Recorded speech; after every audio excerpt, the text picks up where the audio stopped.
Hi, I'm Buck, your personal tour guide to the Federal Reserve. I'm here to introduce you to one of the most complex but effective institutions in the United States. But don't worry, I'll explain it all in plain English. Just beside me is a road map of where we're going. Together, we'll walk through the Federal Reserve System, literally. And along the way, I'll show you just what goes on around here and why it's important. By the end of this tour, you too will be able to explain the Federal Reserve in plain English. There is no other agency of government which can overrule actions that we take.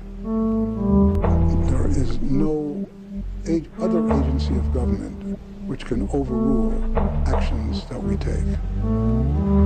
There is no other agency of government which can overrule actions that we take. That would effectively be a takeover of monetary policy by the Congress, a repudiation of the independence of the Federal Reserve, which would be highly destructive to the stability of the financial system, the dollar, and our national economic situation. The Federal Reserve does not own any gold at all. We have not owned gold since 1934.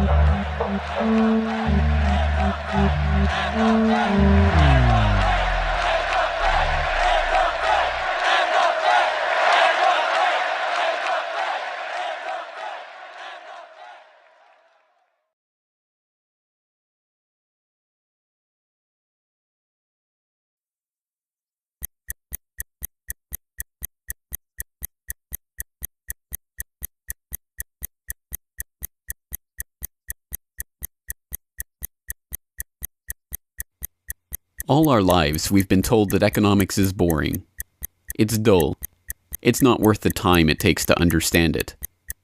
And all our lives, we've been lied to.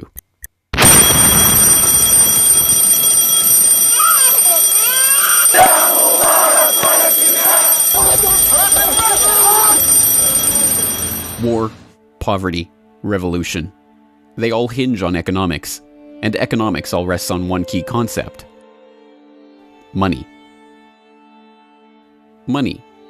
It is the economic water in which we live our lives. We even call it currency.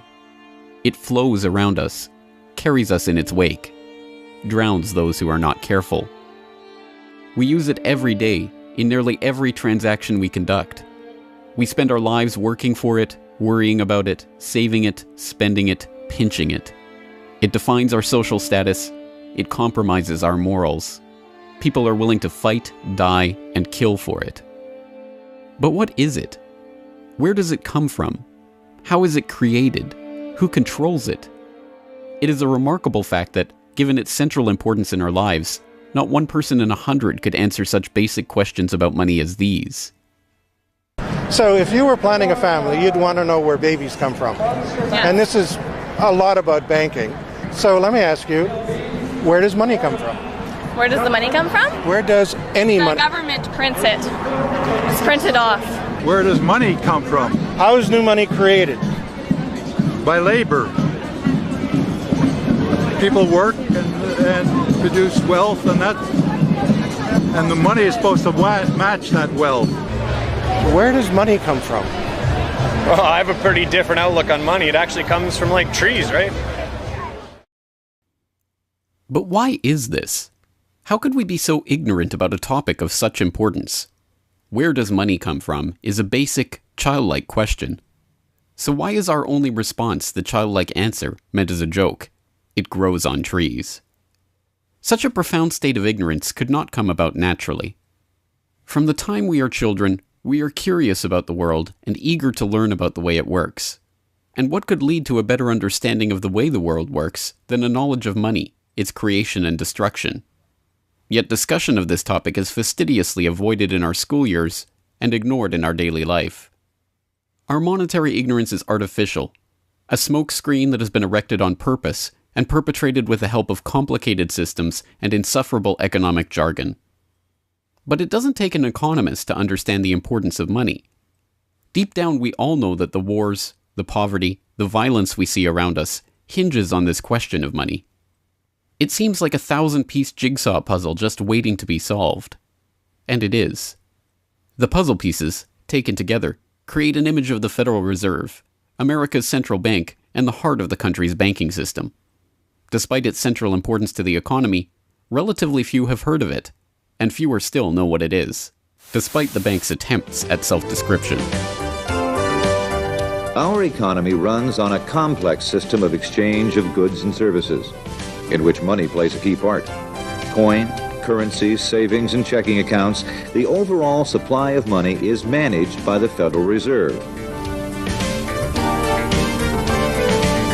Money is the medium through which economic exchanges take place, and money as a standard of value helps us to set prices for goods and services.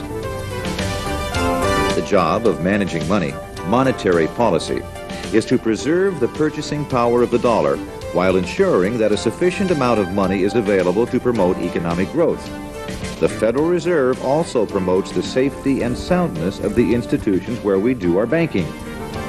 It ensures that the mechanisms by which we make payments, whether by cash, check, or electronic means, operate smoothly and efficiently. And in its fiscal role, acts as the banker for the United States government. Now, these duties comprise the major responsibilities of our central bank. But in order to really understand the Federal Reserve, we must first understand its origins and context. We must deconstruct the puzzle. The first piece of that puzzle lies here, in the White House. This is where the Federal Reserve Act, then known as the Currency Bill, was signed into law after passing the House and Senate in late December 1913. The New York Times of Christmas Eve 1913 described the festive scene. The Christmas spirit pervaded the gathering.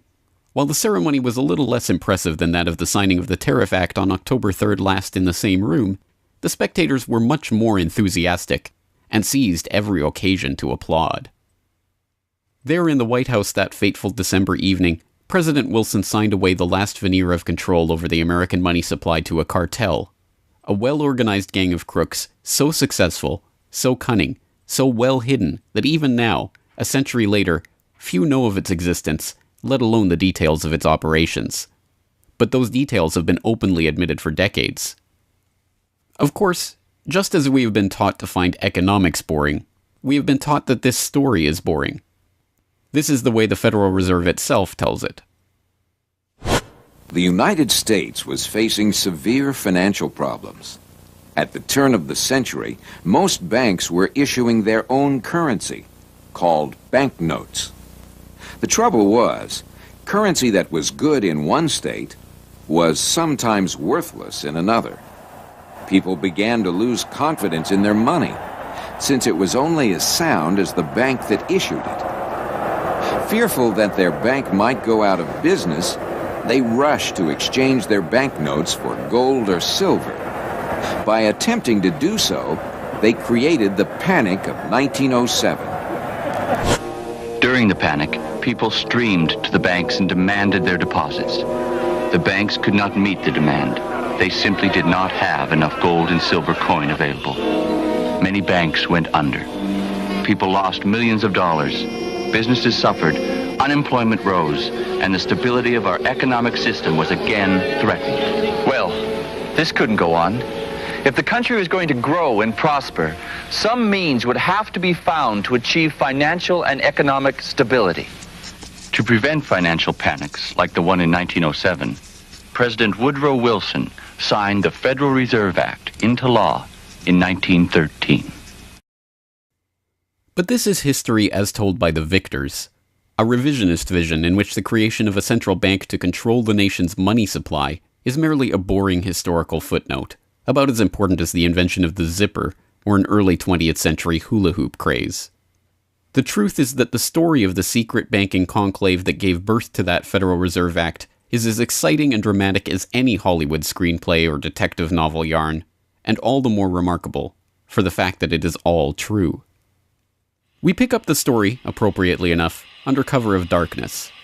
It was the night of November 22nd, 1910, and a group of the richest and most powerful men in America were boarding a private rail car at an unassuming railroad station in Hoboken, New Jersey. The car, waiting with shades drawn to keep onlookers from seeing inside, belonged to Senator Nelson Aldrich, the father-in-law of billionaire heir to the Rockefeller dynasty, John D. Rockefeller Jr. A central figure on the influential Senate Finance Committee where he oversaw the nation's monetary policy, Aldrich was referred to in the press as the general manager of the nation. Joining him that evening was his private secretary Shelton, and a who's who of the nation's banking and financial elite. A. Pyatt Andrew, the Assistant Treasury Secretary, Frank Vanderlip, President of the National City Bank of New York, Henry P. Davison, a senior partner of J.P. Morgan Company, Benjamin Strong Jr., an associate of J.P. Morgan and president of Bankers Trust Co., and Paul Warburg, heir of the Warburg banking family and son-in-law of Solomon Loeb of the famed New York investment firm Kuhn, Loeb and Company. The men had been told to arrive one by one after sunset to attract as little attention as possible.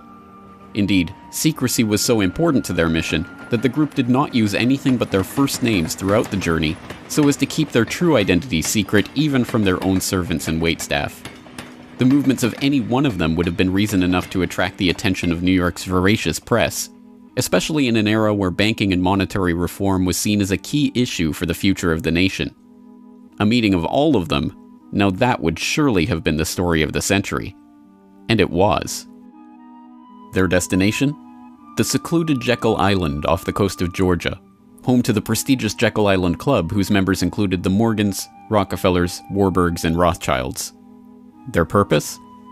Davison told intrepid local reporters who had caught wind of the meeting that they were going duck hunting. But in reality, they were going to draft a reform of the nation's banking industry in complete secrecy. G. Edward Griffin, the author of the best-selling The Creature from Jekyll Island and a longtime Federal Reserve researcher, explains. What happened is that the banks decided that since there was going to be legislation anyway to control their industry, that they wouldn't just sit back and wait and see what happened and cross their fingers that it would be okay. They decided that to do what so many cartels do today, they decided to take the lead, and they would be the ones calling for regulations and reform. They like the word reform, and the American people are suckers for the word reform. You just put that into any corrupt piece of legislation, call it reform, and people say, oh, I'm all for reform, and so they vote for it or accept it. So that's what they were doing. They decided we will reform our own industry. In other words, we will create a cartel, and we will give the cartel the power of government. We'll take our cartel agreement so that we can self-regulate to our advantage, and we'll call it the Federal Reserve Act. And then we'll take this cartel agreement to Washington and convince those idiots there to pass it into law. And that basically was the strategy. It was a brilliant strategy. Of course, we see it happening all the time, and certainly in our own day today, we see the same thing happening in other cartelized industry. Right now, we're watching it unfold in the field of healthcare, but at that time, it was banking, all right? And so the banking cartel wrote their own rules and regulations, called it the Federal Reserve Act, got it passed into law, and it was very much to their liking because they wrote it. And in essence, what they had created is a set of rules which made it possible for themselves to regulate their industry, but they went even beyond that. In fact, it's clear to me when I was reading their letters and their conversations at the time and the debates that they never dreamed that Congress would go along and also give them the right to issue the nation's money supply. I mean, not only were they now going to regulate their own industry, which is what they started out as wanting to do, but they got this incredible gift that they didn't dream would be given to them, although they were negotiating for it. And that was Congress gave them the authority to issue the nation's money.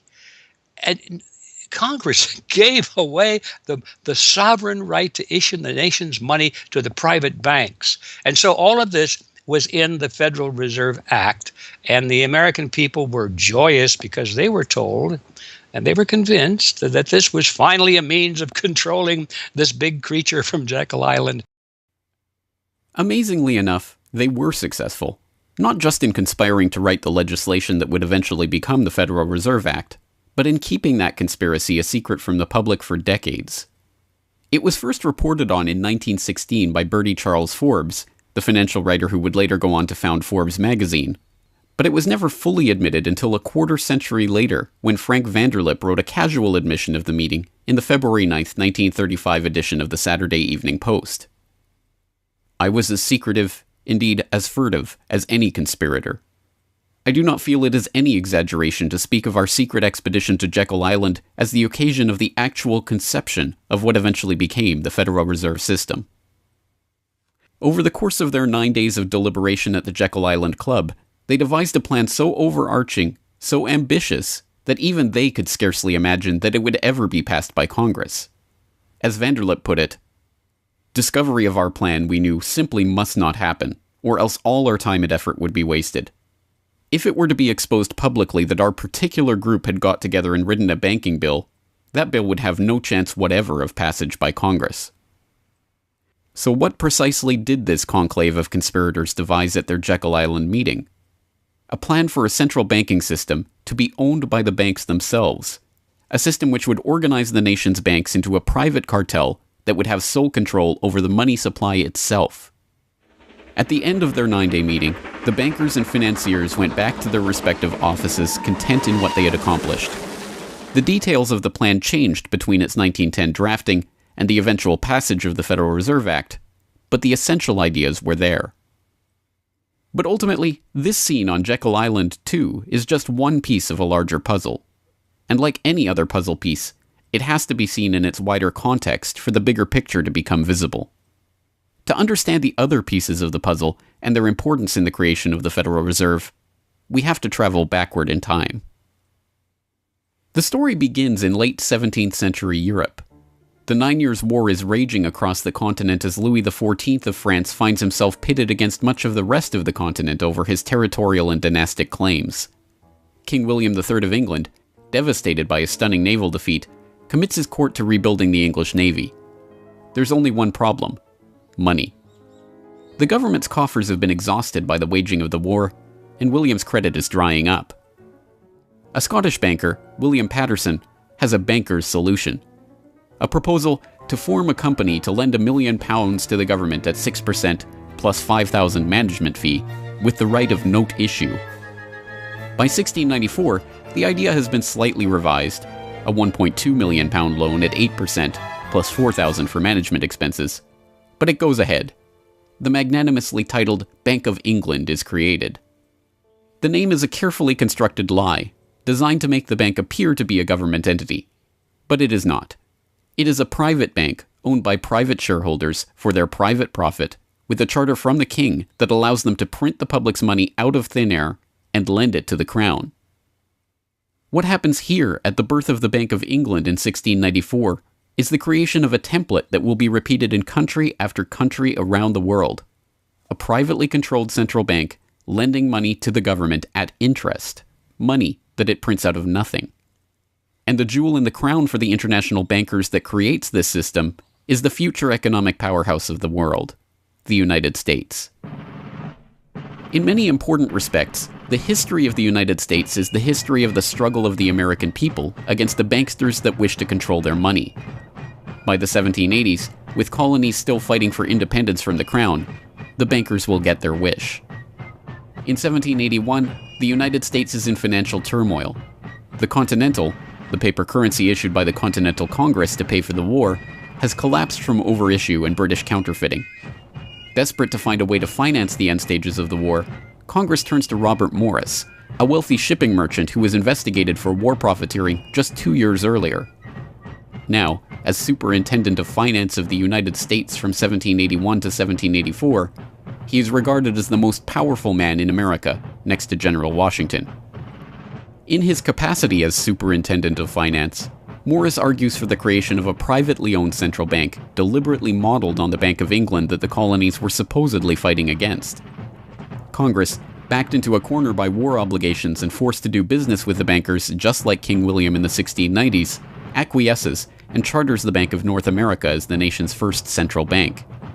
And exactly as the Bank of England came into existence loaning the British Crown £1.2 million, the BNA started business by loaning $1.2 million to Congress.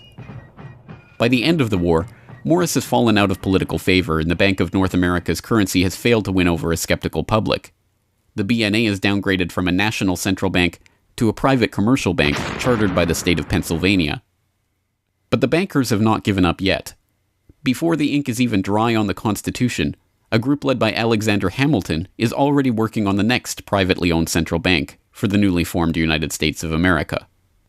So brazen is Hamilton in the forwarding of this agenda that he makes no attempt to hide his aims or those of the banking interests he serves. A national debt, if it is not excessive, will be to us a national blessing, he wrote in a letter to James Duane in 1781. It will be a powerful cement of our union. It will also create a necessity for keeping up taxation to a degree which, without being oppressive, will be a spur to industry. Opposition to Hamilton and his debt-based system for establishing the finances of the U.S. is fierce.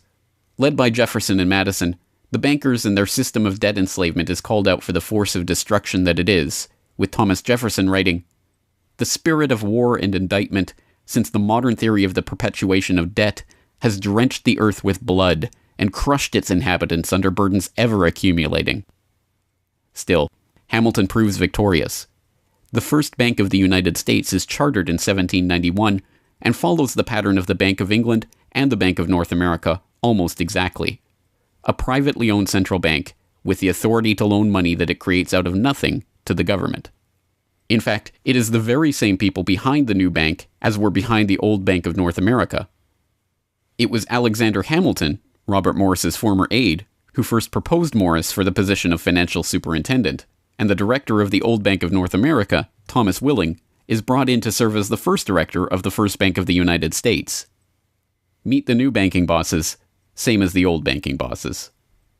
In the first 5 years of the bank's existence, the U.S. government borrows $8.2 million from the bank, and prices rise 72%. By 1795, when Hamilton leaves office, the incoming Treasury Secretary announces that the government needs even more money and sells off the government's meager 20% share in the bank, making it a fully private corporation. Once again, the U.S. economy is plundered while the private banking cartel laughs all the way to the bank that they created. By the time the bank's charter comes due for renewal in 1811, the tide has changed for the money interests behind the bank. Hamilton is dead, shot to death in a duel with Aaron Burr. The bank-supporting Federalist Party is out of power. The public are wary of foreign ownership of the central bank, and what's more, don't see the point of a central bank in time of peace. Accordingly, the charter renewal is voted down in the Senate, and the bank is closed in 1811.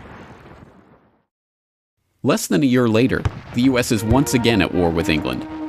After 2 years of bitter struggle, the public debt of the U.S. has nearly tripled from $45.2 million to $119.2 million. With trade at a standstill, prices soaring, inflation rising, and debt mounting, President Madison signs the charter for the creation of another central bank, the Second Bank of the United States, in 1816.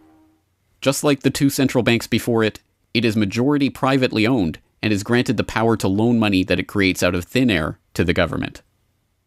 The 20-year bank charter is due to expire in 1836, but still in his first term, President Andrew Jackson has already vowed to let it die prior to renewal. Believing that Jackson won't risk his chance for re-election in 1832 on the issue, the bankers forward a bill to renew the bank's charter in July of that year, 4 years ahead of schedule. Remarkably, Jackson vetoes the renewal charter and stakes his re-election on the people's support of his move. In his veto message, Jackson writes in no uncertain terms about his opposition to the bank. Whatever interest or influence, whether public or private, has given birth to this act, it cannot be found either in the wishes or necessities of the executive department, by which present action is deemed premature, and the powers conferred upon its agent not only unnecessary, but dangerous to the government and country. It is to be regretted that the rich and powerful too often bend the acts of government to their selfish purposes. If we cannot at once, in justice to interests vested under improvident legislation, make our government what it ought to be, we can at least take a stand against all new grants of monopolies and exclusive privileges, against any prostitution of our government to the advancement of the few at the expense of the many, and in favor of compromise and gradual reform in our code of laws and system of political economy. The people side with Jackson, and he's re-elected on the back of his slogan, "Jackson and no bank." The president makes good on his pledge. In 1833, He announces that the government will stop using the bank and will pay off its debt. The bankers retaliate in 1834 by staging a financial crisis and attempting to pin the blame on Jackson, but it's no use. On January 8, 1835, President Jackson succeeds in paying off the debt, and for the first and only time in its history, the United States is free from the debt chain of the bankers. In 1836, the Second Bank of the United States charter expires, and the bank loses its status as America's central bank. It is 77 years before the bankers can regain the jewel in their crown, but it is not for lack of trying. Immediately upon the death of the bank, the banking oligarchs in England react by contracting trade, removing capital from the US, demanding payment in hard currency for all exports, and tightening credit. This results in a financial crisis known as the Panic of 1837, and once again Jackson's campaign to kill the bank is blamed for the crisis. Throughout the late 19th century, the United States is rocked by banking panics brought about by wild banking speculation and sharp contractions in credit. By the dawn of the 20th century, the bulk of the money in the American economy has been centralized in the hands of a small clique of industrial magnates, each with a near monopoly on a sector of the economy. There are the Astors in real estate, the Carnegies and the Schwabs in steel, the Harrimans, Stanfords, and Vanderbilts in railroads, the Millens and the Rockefellers in oil. As all of these families start to consolidate their fortunes, they gravitate naturally to the banking sector. And in this capacity, they form a network of financial interests and institutions that centered largely around one man, banking scion and increasingly America's informal central banker in the absence of a central bank, John Pierpont Morgan. John Pierpont Morgan, or Pierpont as he prefers to be called, is born in Hartford, Connecticut in 1837 to Junius Spencer Morgan, a successful banker and financier. Morgan rides his father's coattails into the banking business, and by 1871 is partnered in his own firm, the firm that was eventually to become J.P. Morgan and Company. It is Morgan who finances Cornelius Vanderbilt's New York Central Railroad. It is Morgan that finances the launch of nearly every major corporation of the period, from AT&T to General Electric to General Motors to DuPont. It is Morgan who buys out Carnegie and creates the United States Steel Corporation, America's first billion-dollar company. It is Morgan who brokers a deal with President Grover Cleveland to save the nation's gold reserves by selling $62 million worth of gold to the Treasury in return for government bonds. And it is Morgan who, in 1907, sets in motion the crisis that leads to the creation of the Federal Reserve. That year, Morgan begins spreading rumors about the precarious finances of the Knickerbocker Trust Company, a Morgan competitor and one of the largest financial institutions in the United States at the time. The resulting crisis, dubbed the Panic of 1907, shakes the U.S. financial system to its core. Morgan puts himself forward as a hero, boldly offering to help underwrite some of the faltering banks and brokerage houses to keep them from going under. After a bout of hand-wringing over the nation's finances, a congressional committee is assembled to investigate the Money Trust, the bankers and financiers who brought the nation so close to financial ruin and that wield such power over the nation's finances. The public follows the issue closely, and in the end a handful of bankers are identified as key players in the Money Trust's operations, including Paul Warburg, Benjamin Strong Jr., and J.P. Morgan. Andrew Gavin Marshall, editor of the People's Book Project, explains. At the beginning of the 20th century, there was an investigation following the greatest of these financial panics, which was in 1907. And this investigation was on what was called the Money Trust, which found that three banking interests, J.P. Morgan, National City Bank, and the Citibank of New York, I believe it was, basically controlled the entire financial system. So three banks. And the public hatred towards these institutions was unprecedented. There was an overwhelming consensus in the country for establishing a central bank. But there were many different interests in pushing this, and everyone had sort of their own specific purpose behind advocating for a central bank. So to represent the most people, you had farmer interests, populists, progressives, who were advocating a central bank because they couldn't take the recurring panics, but they wanted government control of a central bank. They wanted it to be exclusively under the public control because they despised and feared the New York banks as wielding too much influence. So for them, a central bank would be a way to curb the power of these private financial interests. On the other hand, those same financial interests were advocating for a central bank to serve as a source of stability for their control of the system, also to act as a lender of last resort to them, and so that they would never have to face a collapse, but also in order to exert more control through a central bank. The private New York banking community wanted a central bank under the exclusive control of them. There's a shocker. So you had all these various different interests which converged. Of course, the most influential happened to be the New York financial houses, which were more aligned with European financial houses than they were with any other element in American society. The main individual behind the founding of the Federal Reserve was Paul Warburg, who was a partner with Kuhn, Loeb and Company, European banking house. His brothers were prominent bankers in Germany at that time, and he had, of course, close connections with every major financial and really big industrial firm in the United States, and most of those existing in Europe. And he was discussing all these ideas with his fellow compatriots in advocating for a central bank. In 1910, Warburg got the support of a senator named Senator Aldrich, whose family later married into the Rockefeller family. Again, I'm sure just a coincidence, but Aldrich invited Warburg and a number of other bankers to a private secret meeting on Jekyll Island, just off the coast of Georgia, where they met in 1910 to discuss the construction of a central bank in the United States, but one which, of course, would be owned and serve the interests of the private bankers.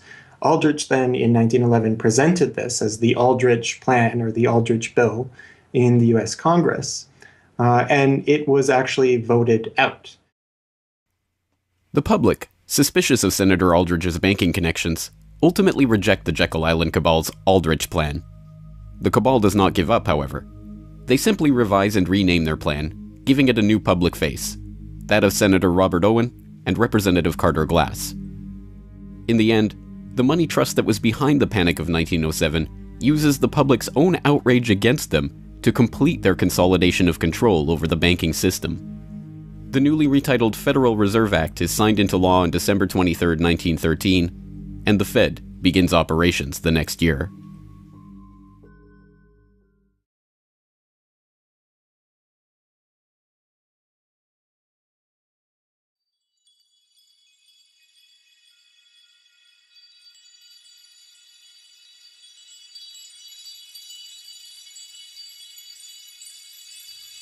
So how does the Federal Reserve System work? What does it do? Who owns and controls it? These are the basic questions that would get to the heart of the fundamental question, what is money? And that is why the answer to these questions have been shrouded in impenetrable economic jargon. Even the Federal Reserve's own educational propaganda, which has an unusual tendency towards cutesy animation and talking down to its audience, has a difficult time summarizing the Fed's mission and responsibilities. According to the Fed, to achieve these goals, the Fed, then and now, combines centralized national authority through the Board of Governors, remember that on the map, with a healthy dose of regional independence through the reserve banks. A third entity, the Federal Open Market Committee, brings together the expertise of the first two in setting the nation's monetary policy. Precisely what imaginary gaggle of schoolchildren is this economic gibberish aimed at? The simple truth, hidden behind the sleight of hand of economic jargon and magisterial titles, is that a banking cartel has monopolized the most important item in our entire economy: money itself. We are taught to think of money as the pieces of paper printed in government printing presses or coins minted by government mints. While this is partially true, in this day and age, the actual notes and coins circulating in the economy represent only a tiny fraction of the money in existence. Over 90% of the money supply is in fact created by private banks as loans that are payable back to the banks at interest. Although this simple fact is obscured by the wizards of Wall Street and gods of money who want to make the money creation process into some special art of alchemy carefully overseen by the government, the truth is not hidden from the public. In December 1977, the Federal Reserve Bank of New York published another of its dumbed-down cartoon-ridden information pamphlets for the general public, attempting to explain the functions of the Federal Reserve System. There in black and white, they carefully explain the money creation process. Commercial banks create checkbook money whenever they grant a loan, simply by adding new deposit dollars to accounts on their books in exchange for a borrower's IOU. Banks create money by monetizing the private debts of businesses and individuals.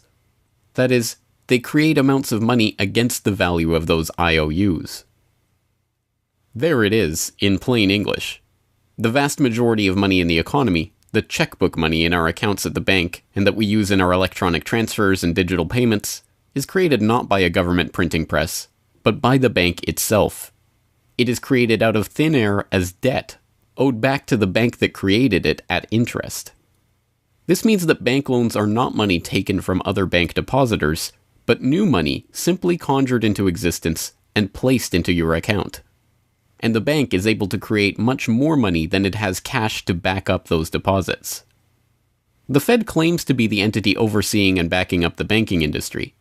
It was established, according to its own propaganda, to stabilize the system and prevent bank runs like the Panic of 1907 from happening again. Throughout much of the 1800s, almost any organization that wanted could print its own money. As a result, many states, banks, and even one New York druggist did just that. In fact, at one time, there were over 30,000 different varieties of currency in circulation. Imagine the confusion. Not only were there multitudes of currencies, some were redeemable in gold and silver, others were backed by bonds issued by regional governments. It was not unusual for people to lose faith both in the value of their currency and in the entire financial system. With many people trying to withdraw their deposits at once, sometimes the banks didn't have enough money on hand to pay their depositors. Then, when the funds ran out, the banks suspended payment temporarily, and some even closed. People lost their entire savings, and sometimes regional economies suffered. Obviously, something had to be done. And in 1913, something was. In that year, President Woodrow Wilson signed into effect the Federal Reserve Act.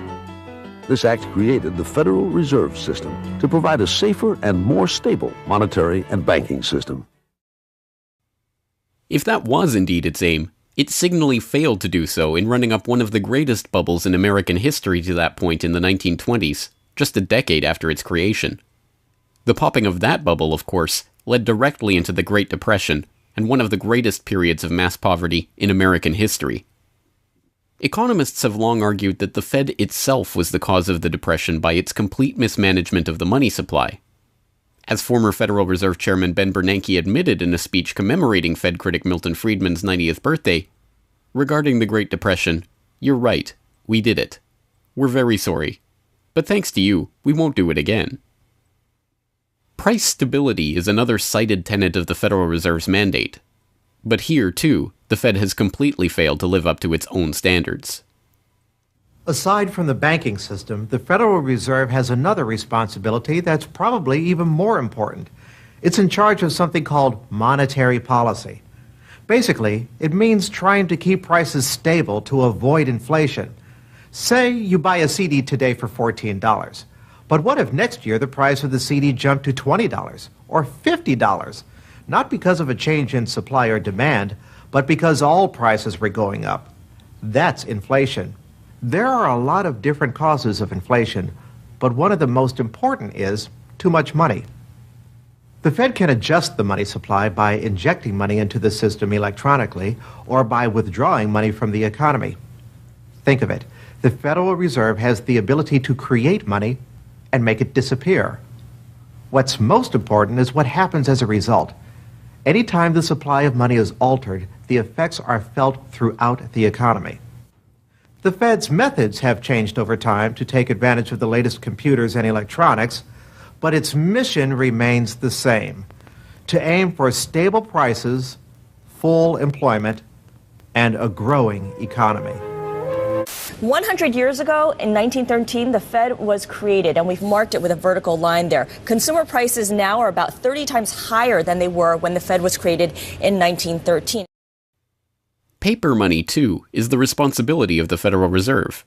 Hence, the dollars in circulation are not Treasury notes, not bills of credit, but Federal Reserve notes, debt-based notes backed up, ultimately, by the government's own promise to pay. It's sovereign bonds backed up by the taxpayers themselves. At one time, the Federal Reserve banks were legally required to keep large stockpiles of gold in reserve to back up these notes. But that requirement was abandoned, and today the notes are backed up mostly by government securities. The Fed no longer keeps any actual gold on its books, but gold certificates issued by the Treasury and valued not at the spot price of $1,300 per troy ounce, but an arbitrarily fixed statutory price of $42 2/9 per ounce. But I do have one question. During the crisis or any time that you're aware of, has the Federal Reserve or Treasury participated in any gold swaps arrangements? We don't. The Federal Reserve does not own any gold at all. We have not owned gold since 1934. So we have not engaged in any gold swaps. But it appears on your balance sheet that you hold gold. What appears on our balance sheet is gold certificates. When we turned before 1934, the Federal Reserve did own gold. We turned that over by law to the Treasury and received in return for that gold certificate. If the Treasury entered into, because under the Exchange Stabilization Fund, I would assume they probably have the legal authority to do it. They wouldn't be able to do it then because you have the securities for essentially all the gold? No, we have no interest in the gold that is owned by the Treasury. We have simply an accounting document that is called gold certificates that represents the value at a statutory rate and still that we gave to the Treasury in 1930. And still measured at $42 an ounce, which makes no sense whatsoever. Clearly, there is a discrepancy between what we are led to believe is motivating the Fed and what it actually does. To understand what the Fed is actually intended to do, it's first important to understand that the Federal Reserve is not a bank per se, but a system. This system codifies, institutionalizes, oversees, and undergirds a form of banking called fractional reserve banking, in which banks are allowed to lend out more money than they actually have in their vaults. The whole process starts, the process of decay and corruption starts with something called fractional reserve banking. That's the technical name for it. And what that really means is that as the banking institution developed over several centuries, starting, of course, in Europe, it developed the practice of legalizing a certain dishonest accounting procedure. In other words, in the very, very beginning, if you want to go all the way back, people would bring their gold or silver to the banks for safekeeping. And they'd say, give us a paper receipt. And we don't want to guard our silver and our gold because, people could come in the middle of the night and they could kill us or tie us up and threaten us, and they'll get our gold and silver, so we can't really guard it. We'll take it to the bank and have them guard it, and we just want a paper receipt so that we can take the receipt back and get our gold anytime we want. And so in the beginning, money was receipt money. They could then, instead of changing or exchanging the gold coins, they could exchange the receipts, and people would accept the receipts just as well as the gold, knowing they could get the gold. And so these paper receipts being circulated were, in essence, the very first examples of paper money. Well, the banks learned early on that game that here they were sitting on this pile of gold and all these paper receipts out there. People weren't bringing the receipts in anymore. Very few of them, maybe 5%, maybe 7% of the people would bring in their paper receipts and ask for the gold. So they said, why don't we just sort of give more receipts out than we have gold? They'll never know because we only are asked at the best 7% of it, so we can create more receipts for gold than we have, and we can collect interest on that because we'll loan that into the economy and we'll charge interest on this money that we don't really have. And it's a pretty good gimmick, don't you think? And they, well, yeah, of course. And so that's how fractional reserve banking started. And now it's institutionalized, and they teach it in school. No one ever questions the integrity of it or the ethics of it. They say, well, that's the way banking works. And isn't it wonderful that we now have this flexible currency and we have prosperity and all of this sort of thing? So it all starts with this concept of fractional reserve banking. The trouble is with that is it works most of the time, but every once in a while, there are a few ripples that come along that are a little bit bigger than the other ripples, and maybe one of them is a wave, and more than 7% will come in and ask for their gold. Maybe 20% will come in, or 30%. And well, now the banks are embarrassed because the fraud is exposed. They say, well, we don't have your gold. What do you mean you don't have my gold? I gave it to you and put it on deposit, and you said you'd safeguard it. Well, we don't have it. We loaned it out. So then the word gets out, and everybody and their uncle comes and lines up for their gold. And of course, they don't have it, and the banks are closed. They have bank holidays, and the banks are embarrassed. They go out of business. People lose their savings, and you have these terrible banking crashes that were ricocheting all around the world prior to this time. And that's what caused the concern. One of the things that caused the concern of the American people, they didn't want that anymore. They wanted to put a stop to that.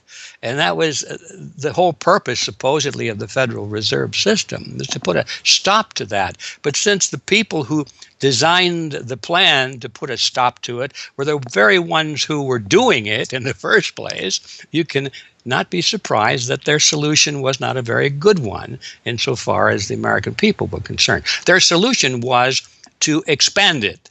Not to control it, but to expand it. See, prior to that time, this little game of fractional reserve banking was localized at the state level. Each state was doing its own little fractional reserve banking system. Each state, in essence, had its own Federal Reserve.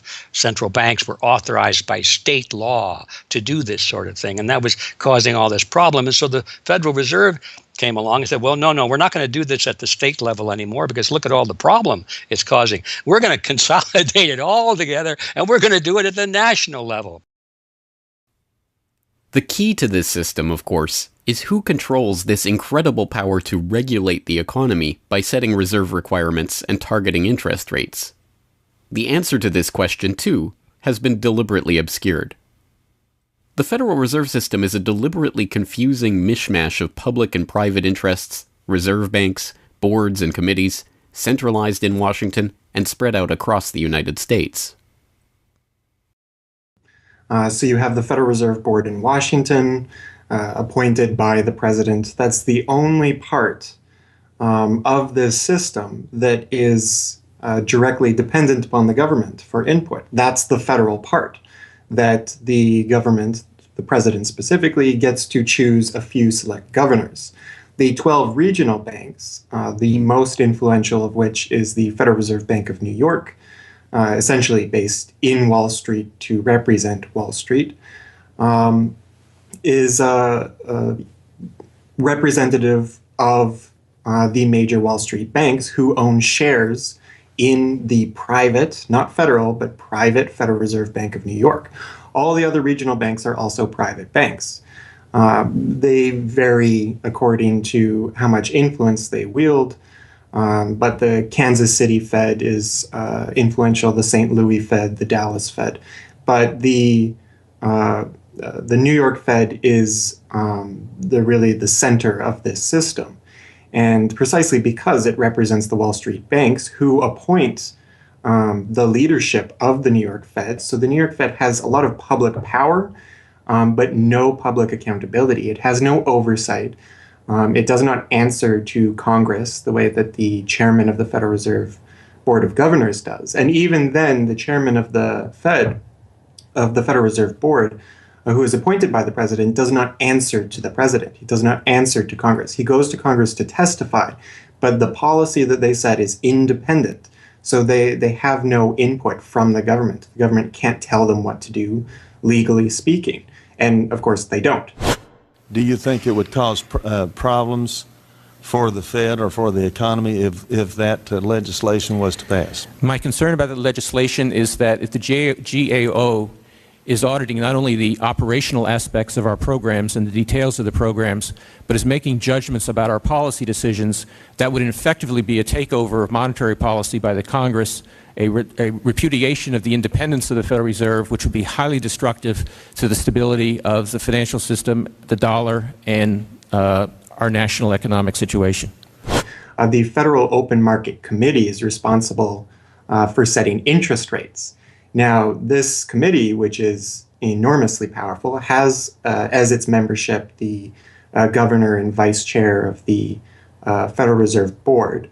But the Federal Open Market Committee, most of the membership is the presidents of the regional Federal Reserve banks representing private interests. So they have significant input into setting the interest rates. Interest rates are not set by a public body, they're set by private financial and corporate interests. And that's whose interests they serve, of course. The reason that the Federal Reserve goes to such great lengths to make its organizational structure as confusing as possible is to cover up the massive conflicts of interest that are at the heart of the system.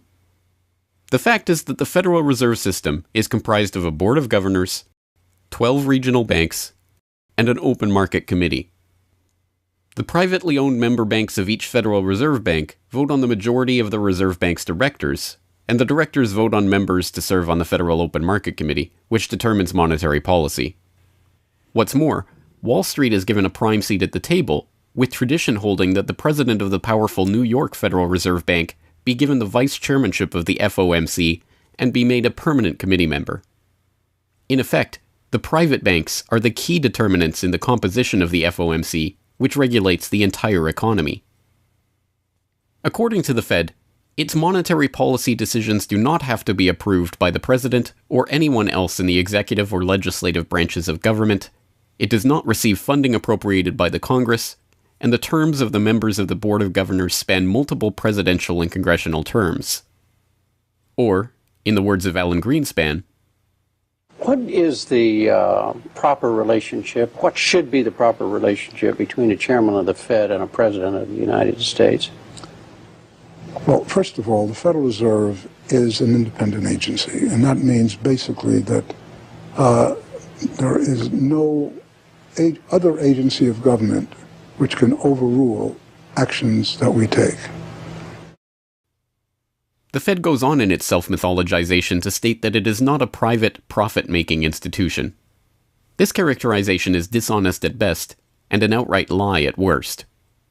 The regional banks are themselves private corporations, as noted in a 1928 Supreme Court ruling. Instrumentalities like the national banks or the Federal Reserve Banks, in which there are private interests, are not departments of the government. They are private corporations in which the government has an interest. This point is even admitted by the Federal Reserve's own senior counsel.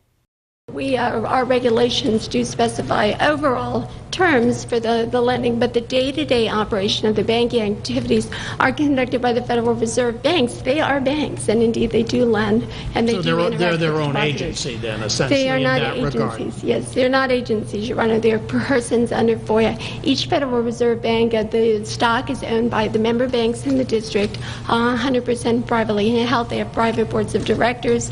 Majority of those boards are appointed by the independent banks, private banks in the district. They are not agencies. These private corporations issue shares that are held by the member banks that make up the system, making the banks the ultimate owners of the Federal Reserve Banks.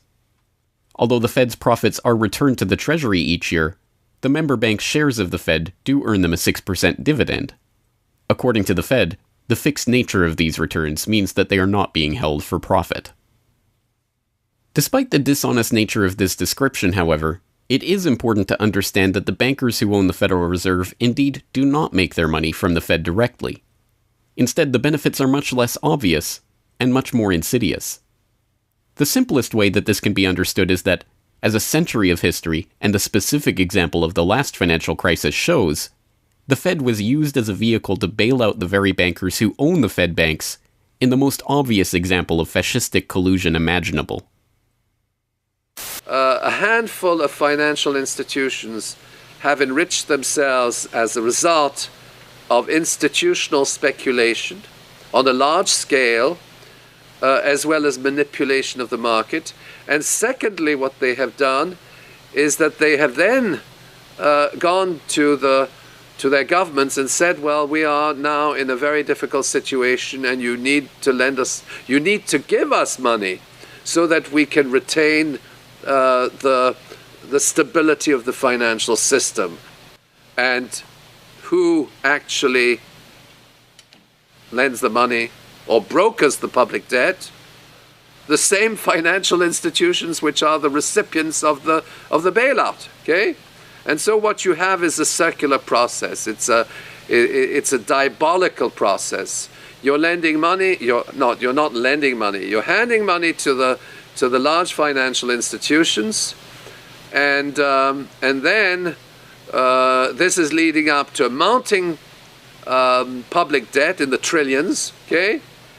And then you say to the financial institutions, we need to establish a new set of treasury bills and government bonds, etc., which of course are sold to the public, but they are always brokered through the financial institutions, which establish their viability and so on and so forth. And the financial institutions will probably buy part of this public debt. So that in effect what the government is doing is financing its own indebtedness through the bailouts. It hands money to the banks, but to hand the money to the banks, it becomes indebted to those same financial institutions, and then it says, well, we now have to emit large amounts of public debt. Please, can you help us? And then the banks will say, well, your books are not quite in order. And then the government will say, well, obviously they're not in order because we've just handed you $1.4 trillion of bailout money, and we're now in a very difficult situation, so we need to borrow money from the people who are, in fact, the recipients of the bailout. So this is really what we're dealing with. We're dealing with a circular process. The 2008 crisis and subsequent bailouts are merely the latest and most brazen examples of the fundamental conflicts of interest at the heart of America's privately owned central banking system. Beginning with the collapse of Lehman Brothers in September of that year, the Federal Reserve embarked on an unprecedented program of bailouts and special zero-interest lending facilities for the very banks that had caused the subprime meltdown in the first place. By the cartelization of the Federal Reserve structure, and thus not by accident, it was the very bank presidents who had overseen their banks' lending practices that ended up in the director positions of the Federal Reserve banks that voted on where to direct the trillions of dollars in bailout money. And unsurprisingly, they directed it toward their own banks. A stunning 2011 Government Accountability Office report examined $16 trillion of bailout facilities extended by the Fed in the wake of the crisis and exposed numerous examples of blatant conflicts of interest. Jeffrey Immelt, chief executive of General Electric, served as a director on the board of the Federal Reserve Bank of New York, at the same time the Fed provided $16 billion in financing to General Electric. JP Morgan Chase chief executive Jamie Dimon, meanwhile, was also a member of the board of the New York Fed during the period that saw $391 billion in Fed emergency lending directed to his own bank. In all, Federal Reserve Board members were tied to $4 trillion in loans to their own banks. These funds were not simply used to keep these banks afloat, but actually to return these Fed-connected banks to a period of record profits in the same period that the average worker saw their real wages actually decrease and the economy on Main Street slow to a standstill. Ben Bernanke, at that time the chairman of the Federal Reserve Board of Governors, was confronted about these conflicts of interest by Senator Bernie Sanders upon the release of the GAO report in June 2012. Senator, you raised an important point, which is that this is not something the Federal Reserve created. This is in the statute. Congress in the Federal Reserve Act said this is the governance of the Federal Reserve, and more specifically that bankers would be on the board. And 6 out of 9. Sorry? 6 out of 9 in the regional banks are come from the banking industry. That's correct, and that is in the law. And right. I'll answer your question, though. The answer to your question is that Congress set this up. We have tried, I think we've made it into something useful and valuable. We do get information from it. But if Congress wants to change it, of course, we will work with you to find alternatives. Bernanke is completely right. These conflicts are, in fact, a part of the institution itself. A structural feature of the Federal Reserve that was baked into the Federal Reserve Act itself over 100 years ago